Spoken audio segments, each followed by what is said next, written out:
9,30,00,000 mile উপরে সূর্য হাসরের ময়দানে মাথার উপরে নামিয়ে দেওয়া হবে। সূর্যের তাপে বেঈমান নাফরমান গুনাহগারের মাথার মগজগুলো বাতের মারের মতন কুদতে থাকবে।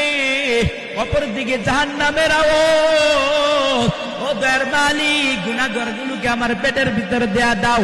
আল্লাহ ডাক দেয়া বলবেন, ও জাহান্নাম তুমি অপেক্ষা করতে থাকো।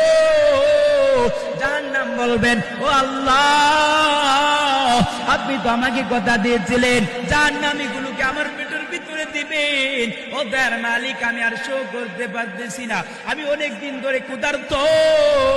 ও দয়ার মালিক, ওই জাহান্নামীগুলোকে আমার পেটের ভিতরে দিয়া দাও।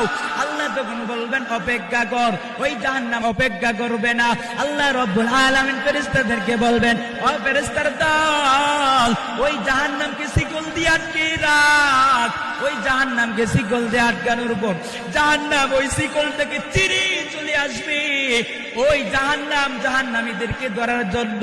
তখন আল্লাহ রব্বুল আলামিন ডাক দেয়া বলবেন, ও ফেরেশতার দল, ওই জাহান্নাম থেকে যদি ওদেরকে বাঁচাইতে চাও, ওই জাহান্নামের গায়ে পানি ছিটাইয়া দাও। ওই পানিটা কি জানোনি?